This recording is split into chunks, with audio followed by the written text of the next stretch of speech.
Cari maklumat dan berita politik yang bebas, kupasan yang tepat, panas. Dapatkannya secara eksklusif hanya di Jom Channel. Komitmen kami, pentasan berita Isnin hingga Jumaat. Berbicara dan isu semasa, kami garapkan secara langsung. Panel-panel berkaliber dan profesional. Interaktif, pandangan anda kami raikan. Jangan lupa bersama kami di setiap hujung minggu dalam edisi khas mingguan. Jom Channel, moving forward, sharing a new experience.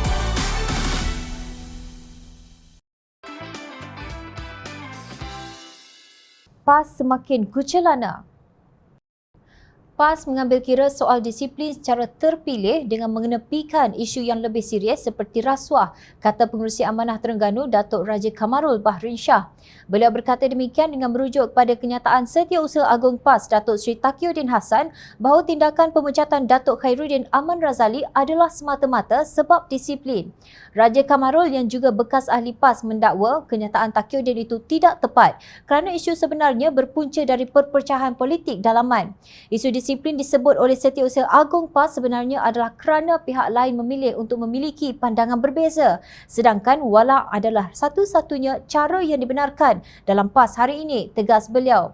Kata Raja Kamarul, bukan hanya pemimpin tinggi seperti Khairuddin menjadi mangsa, malah ahli-ahli di bawah juga terpaksa menelan apa sahaja budaya tidak sihat PAS hari ini. Mereka tidak berani bersuara. Ramai ahli dan penyokong PAS hari ini amat kecewa dengan perubahan besar sikap serta budaya tuan besar pimpinan atasan PAS hari ini, tetapi mereka terpaksa menelan pahitnya dengan tangisan di belakang tabir, ujar Raja Kamarul. Beliau merujuk kepada kes Khairuddin yang pernah melanggar prosedur operasi standard SOP ketika menjadi menteri sebelum ini apabila tidak kuarantin setelah pulang dari Istanbul. Tetapi PAS tidak komen sepatah pun dan ada pihak yang cuba membela insiden tersebut walaupun ini insiden menjadi tumpuan negara dan juga media antarabangsa. Imej PAS juga turut tercalar kerana tindakan itu. Jika benar PAS meletak disiplin di depan, ketika itu lagi Khairuddin dipecat, bidas Raja Kamarul. PAS juga menyokong Ketua Pesuruhjaya Suruhanjaya Pencegahan Rasuah Malaysia SPRM Tan Sri Azam Baki yang dilanda krisis integriti. Kalau disiplin juga menjadi pertimbangan utama PAS, kenapa isu rasuah berleluasa dan masalah besar SPRM tidak pernah disentuh PAS? Adakah kepentingan tertentu perlu dijaga?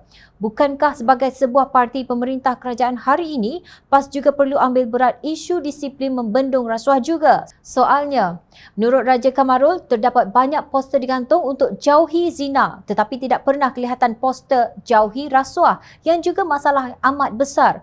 Beliau berpendapat Khairuddin telah digugurkan daripada ahli jawatankuasa PAS Pusat kerana berbeza pandangan dengan pimpinan utama PAS. Ini jelas menunjukkan budaya wala yang tebal wujud dan dikuatkuasakan dalam PAS. Pandangan dan pendapat berbeza tidak digalakkan, malahan dikawal dengan ketat, ujarnya. Raja Kamarul mengimbas kembali kumpulan bekas pimpinan PAS yang kini bersama amanah di label puak liberal, pro-LGBT dan Anwarinas dan disingkirkan pada Muktamar 2015 secara cai kerana menyuarakan pendapat yang berbeza. Beliau menegaskan sikap ini bertentangan dengan sunnah Rasulullah SAW. Perbezaan pendapat bukan suatu yang diraikan dalam PAS, malah dibendung dan dihukum. Kerana itu istilah wala sangat sinonim dengan PAS dan tidak dalam parti-parti lain, dakwa beliau. Beliau melihat hari ini wujud beberapa kumpulan dalam PAS yang berbeza pendapat dan parti itu menghadapi bibit perpecahan dalaman yang sukar dibaiki kerana dengan adanya konsep wala, perbezaan pendapat dan kompromi tidak diamalkan dengan sihat.